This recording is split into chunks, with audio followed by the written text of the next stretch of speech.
Assalamualaikum Soli dan Solihah. Kembali lagi bersama aku dalam channel Azfatima.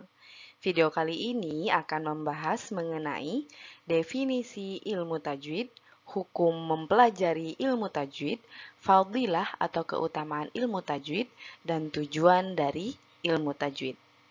Seperti biasa, sebelum kita mulai, jangan lupa untuk like, komen, subscribe, dan tekan tanda lonceng supaya kamu dapat notifikasi ketika aku mengupload video lainnya. Yuk kita mulai. Bismillahirrahmanirrahim.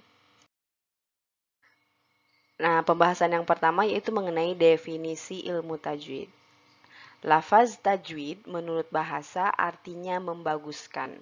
Sedangkan menurut istilah adalah mengeluarkan setiap huruf dari makhraj atau tempat keluarnya dengan memberikan hak dan mustahaknya. Lalu apa sih hak dan mustahak itu? Kita lihat. Yang dimaksud dengan hak adalah sifat asli yang selalu bersama dengan huruf tersebut, seperti jahar, isti'la, istifal, dan sebagainya. Nah, kita bahas dulu sedikit tentang hak. Contohnya yaitu pada huruf shad. Nah, huruf shad itu memiliki sifat asli, salah satunya yaitu isti'la. Lalu isti'la itu apa sih? Secara bahasa, isti'la itu terangkat. Lalu jika secara istilah yaitu pengucapan huruf disertai terangkatnya lidah ke langit-langit mulut. Jadi ketika kita mengucapkan huruf shad, maka lidah kita naik ke langit-langit mulut. Nah, itu cara membaca huruf shad. Nah, ini sifat yang menempel, jadi sifat bawaan dari huruf tersebut. Nah, lalu yang kedua yaitu mustahak. Mustahak itu apa? Mustahak yaitu sifat yang nampak sewaktu-waktu, seperti tafkhim, tarkik, ikhfa, dan sebagainya. Nah, sebagai contoh yaitu huruf ro. Huruf ro itu kita bisa baca tafkhim, juga kita bisa baca tarkik, tergantung huruf yang menyertainya, huruf sebelumnya atau huruf sesudahnya. Jadi ini nampak sewaktu-waktu, tergantung dengan yang dihadapi atau yang huruf-huruf sebelumnya. Misalnya, ro itu dibaca tafkhim ketika berharokat fathah. Tapi ro itu dibaca tarkik ketika berharokat kasroh. Seperti itu kira-kira perbedaan antara hak dan mustahak. Lalu pembahasan yang kedua yaitu mengenai hukum mempelajari ilmu tajwid. Nah, hukum mempelajari ilmu tajwid secara teori adalah fardu kifayah. Sedangkan hukum membaca Al-Quran sesuai dengan kaidah ilmu tajwid adalah fardu ain. Lalu fardu kifayah itu apa sih? Yaitu suatu fardu yang tidak diberikan kepada individu. Jadi bukan kewajiban setiap individu. Lalu yang kedua, kalau fardu ain itu kewajiban yang diberikan kepada setiap individu. Contohnya gini kalau fardu kifayah. Dalam suatu kelompok, ada satu orang yang mempelajari ilmu tajwid. Nah, maka satu orang tersebut dapat menggugurkan kewajiban bagi teman-temannya yang lain dalam kelompok tersebut. Karena sudah diwakilkan oleh satu atau dua orang yang tadi. Nah, itu fardu kifayah. Sedangkan fardu ain itu diwajibkan kepada setiap individu. Jadi, setiap individu memang misalkan harus melaksanakan hal tersebut. Nah, jadi untuk mempelajari teori ilmu tajwid itu fardu kifayah, sedangkan membaca Al-Quran dengan kaidah ilmu tajwid itu adalah fardu ain. Selanjutnya, dalil kewajiban membaca Al-Quran sesuai dengan kaidah ilmu tajwid adalah sebagai berikut. Jadi di sini ada beberapa dalil. Yang pertama yaitu firman Allah Subhanahu wa taala, "Warattilil Qur'ana tartilan." Dan bacalah Al-Quran dengan tartil. Quran Surat Muzammil, Surat ke-73 ayat 4. Lalu apa sih tartil itu? Nah, Imam Ali bin Abu Thalib radhiyallahu an menjelaskan bahwa yang dimaksud dengan tartil dalam ayat ini adalah mentajwidkan huruf-hurufnya dan mengetahui tempat-tempat wakaf.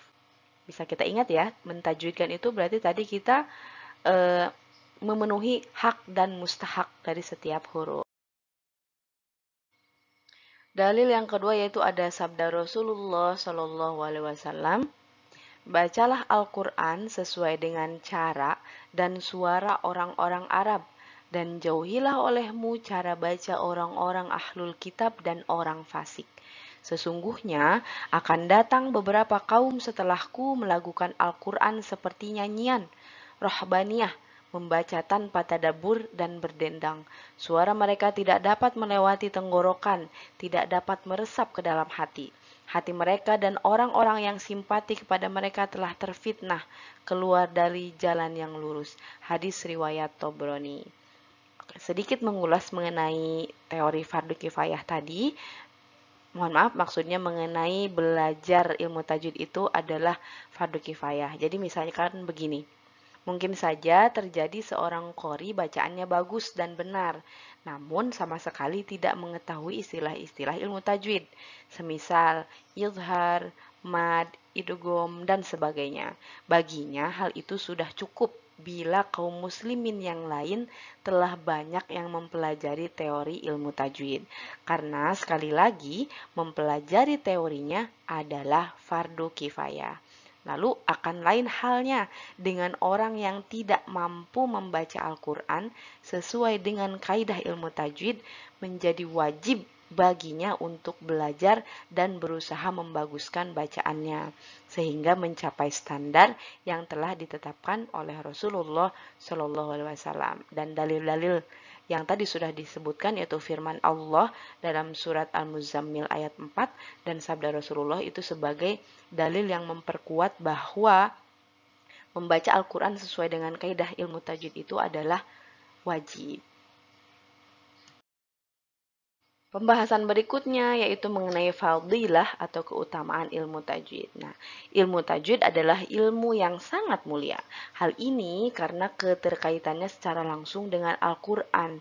Bahkan dalam dunia ilmu hadis, seorang alim tidak akan mengajarkan hadis kepada muridnya sehingga ia sudah menguasai ilmu Al-Quran. Nah, di antara keistimewaannya adalah sebagai berikut. Yang pertama yaitu mempelajari dan mengajarkan Al-Quran merupakan tolok ukur kualitas seorang muslim. Rasulullah Shallallahu Alaihi Wasallam bersabda, sebaik-baik kalian adalah yang mempelajari Al-Quran dan mengajarkannya. Hadis riwayat Bukhari.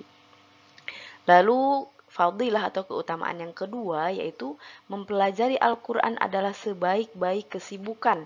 Allah Subhanahu wa Ta'ala berfirman dalam sebuah hadis qudsi, barang siapa disibukkan oleh Al-Quran dan berzikir kepadaku dalam rangka memohon kepadaku, niscaya akan kuberikan sesuatu yang lebih utama dari apa yang telah kuberikan kepada orang-orang yang telah meminta. Dan keutamaan kalam Allah, Al-Quran dibandingkan dengan seluruh kalam selainnya adalah bagaikan keutamaan Allah atas makhluknya. Hadis riwayat Tirmidzi. Lalu keutamaan yang ketiga yaitu dengan mempelajari Al-Quran maka akan turun sakinah atau ketentraman dan rahmat kepadanya. Akan dinaungi malaikat serta Allah Subhanahu wa Ta'ala akan menyebut-nyebutkan kebaikannya kepada makhluk yang ada di sisinya. Rasulullah Shallallahu Alaihi Wasallam bersabda, tidaklah suatu kaum berkumpul di dalam satu rumah di antara rumah-rumah Allah Subhanahu wa Ta'ala yaitu masjid, kemudian mereka membaca Al-Quran serta mempelajarinya, melainkan turun sakinah kepada mereka, mereka diliputi oleh rahmat, dinaungi malaikat, dan disebut-sebutkan kebaikannya oleh Allah Subhanahu wa Ta'ala di hadapan makhluknya. Hadis riwayat Muslim. Masya Allah, semoga kita mendapatkan 3 keutamaan ketika kita sudah mempelajari dan mengajarkan Al-Quran. Amin, amin, insya Allah. Pembahasan berikutnya yaitu mengenai tujuan mempelajari ilmu tajwid. Jadi tujuan mempelajari ilmu tajwid adalah menjaga lidah agar terhindar dari kesalahan dalam membaca Al-Quran. Nah, kesalahan dalam membaca Al-Quran itu disebut dengan lahan.